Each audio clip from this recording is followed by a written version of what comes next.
everyone, this is Captain Logan, and welcome once again to the vast and ominous comic book vault. Today I'm going to review a comic that came out just a couple of weeks ago, and it's Powerpuff Girls Super Smash Up #1. But before I get into this, I want to mention what's going on with the format for new acquisitions right now. As you can tell, I'm only reviewing one comic book today, and let me explain why that is. I had changed the show to weekly top 5 a couple of months ago, and was not able to keep up with that show, nor have I even had the time to just sit down and review my whole pull list each week down the line as I had before. I really like the top 5 format. I would really like to get back to that. But right now, for the foreseeable future, and I am experimenting a little bit to see if people like this, like me doing these instead.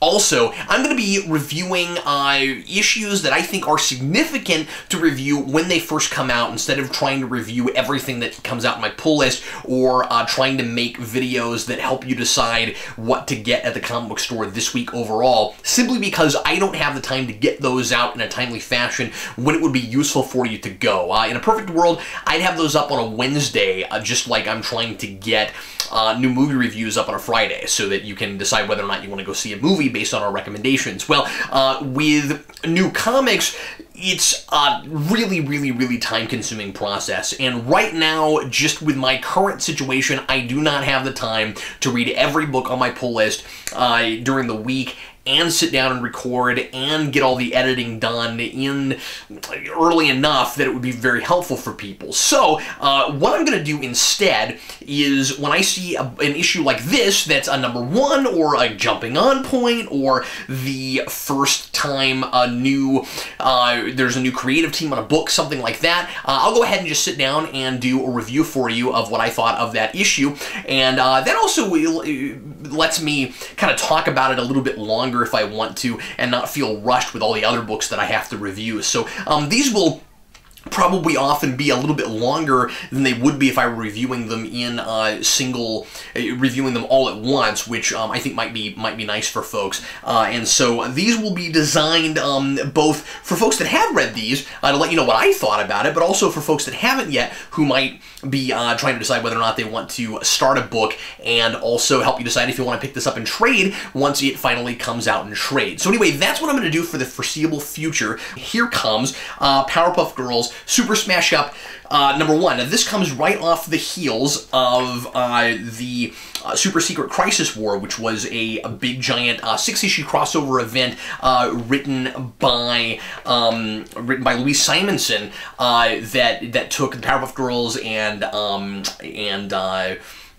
Dexter's Laboratory, and Samurai Jack, and Ben 10, and a whole bunch of other things from Cartoon Network, threw them all together in a blender, and had basically this big parody of every big cataclysmic event that you've seen in the big 2, and it also made fun of Star Wars with a Death Star-like thing, and a bunch of things like that. I will try to review that here in a little bit, because of course it just finished, but I wanted to go ahead and get this out because it just came out, and what this is doing is bringing back Powerpuff Girls, written and drawn once again by Derek Charm, which I'm really excited about because I love his work.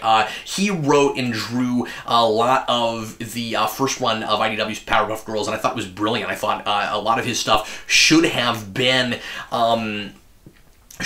episodes of the TV show, and I was a little bit bummed when it seemed like he left the book. Now he's back, and now it's crossovers with other Cartoon Network things. What more could you ask for? This is really exciting. I think this is another mini-series. I don't think this is going to be a big, long ongoing, especially because, somewhat to my chagrin, this is an ongoing story rather than a bunch of team-ups, and I kind of think this would be a little better served as team-ups than an ongoing story, and I'm mostly saying that because, and this might telegraph a little bit of my opinion, some of Super Secret Crisis War, but I kind of feel like there's too much novelty here and not enough actual story being told, which might sound a little bit silly for a cartoon thing, but it's kind of just, the premise is kind of just an excuse to get us to the next place and let us see the Powerpuff Girls hanging out with all these other characters, and Super Secret Crisis War was a little bit like that, and where it just wasn't quite as meaty as I think it could have been, although I love a lot of things about that, and I'll get to that when I start talking about that book. But when I do a video on that book. But anyway, so what happens in this first issue is the Powerpuff Girls get invited to go to Dexter's laboratory and hang out in his dimension, and then chaos ensues when Dee Dee, who always, of course, dances around and breaks everything and screws everything up in Dexter's laboratory, accidentally drops Chemical X on herself. That's how we get the kind of fun crossover thing. So we take something from the Powerpuff Girls universe and we mess up stuff in Dexter's universe, and because Dexter gets a vial of Chemical X from Professor Utonium kind of as a gift when they go to his dimension, and after everything they went through together in Super Secret Crisis, where basically the doorway and out of dimensions has been opened and all of the really smart scientist-like characters understand how the multiverse works, and so they can cross between them. And anyway, Dee Dee, as I said, gets Chemical X spilled on herself, and she becomes a hideous monster creature,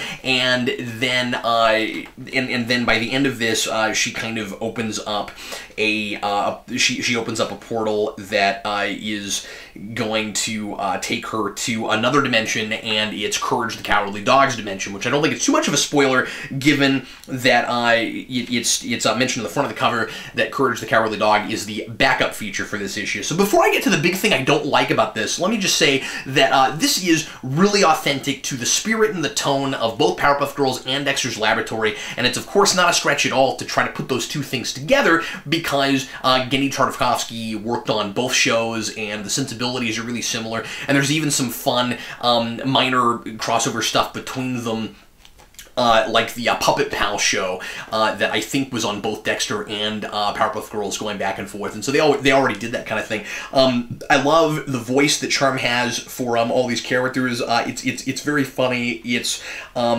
really witty and quirky. He does a lot of that Powerpuff Girls kind of poking fun at things that are absurd in our society, and the Powerpuff Girls are very front and center in this book. They don't feel like an afterthought, like they're just kind of the bridge to get us to each place. I'm a little bit worried it might get that way, but right now, it very much feels like their book, and all the other characters are kind of along for the ride, and I like that. I want it to be a Powerpuff Girls book. It says Powerpuff Girls on the cover. One of the things I really love about this, and I hope there's more of this kind of mileage when the Powerpuff Girls cross over into other people's continuities, other characters' continuities, is there is a connection made between, there's a parallel made between Monkey from Dial M for Monkey, who is, of course, Dexter's pet monkey that he experiments on in his laboratory, and Mojo Jojo, and Professor Utonium. I love that he actually goes there and he's with them, and I hope that he sticks around through this. Professor Utonium is like, hey, I had a pet monkey too, and it didn't work out so well, and lab monkeys are kind of a problem, and I thought that was really fun that they made that connection, because it had never occurred to me, oh yeah, they both have pet monkeys, and it's kind of a similar thing, except one gets altered and changed and turned into a supervillain, and wants revenge for never being treated as an equal when he was part of the Powerpuff Girls household, and the other gets zapped by Dexter, excuse me, turns into a superhero and kind of gets his own show in the middle of Dexter's Laboratory show. So anyway, that was really kind of fun. My big beef with this is it's too short. It says on the cover that Courage gets a bonus story at the end, and it even calls it a backup feature. It's not a backup feature. It's part of the main page count. It's part of the standard page count. There's 22 pages. The Powerpuff Girls issue is like the first part of their story is 16 pages, and then Courage takes up the rest of it. That's not cool. I really resist that, because it's a $4 comic, and you paid $4 to get the Super Smash Up story, and you're kind of paying. You're kind of paying for the Courage story also. A backup feature should be a backup feature, extra stuff in the back. I'm really surprised with IDW for doing something like that. I don't usually feel ripped off by them, and I kind of felt that way this time. That bugs me. Would I have felt so much that way if the backup feature were from a show that I cared more about? Because I was never a big Courage fan, and that was kind of at the tail end of when I was watching the Cartoon Network stuff, and so I just don't know it that well, but what I saw of it just wasn't really my cup of tea. I don't know, maybe it would be, you know, if we got like a Johnny Bravo thing, or we got like a Dexter backup story or something, would I be more okay with it? Yeah, maybe, but it still feels a little bit lame. I mean, I was enjoying what I was reading and kind of thought that I was going to get 22 full pages of it. So anyway, that's my big beef. The Courage backup story didn't really do anything for me at all. It'll be interesting to see if I like any of those going forward. It's not very long. It doesn't even feel like Cartoon Network short length. It's really, really short.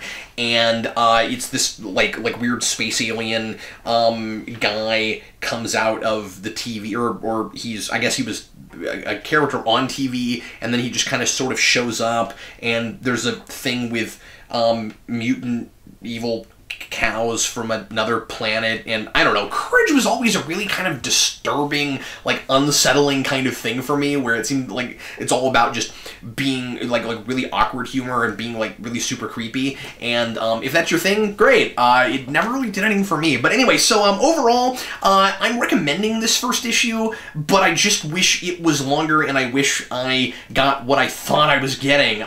Moving forward, I'm afraid that I might not enjoy some of the subsequent issues as much as I did this one, just because I'm a fan of both Powerpuff Girls and Dexter, and of course there's just a lot of Cartoon Network properties I don't know anything about. I hope they go to Samurai Jack's universe, because I think that would be really cool.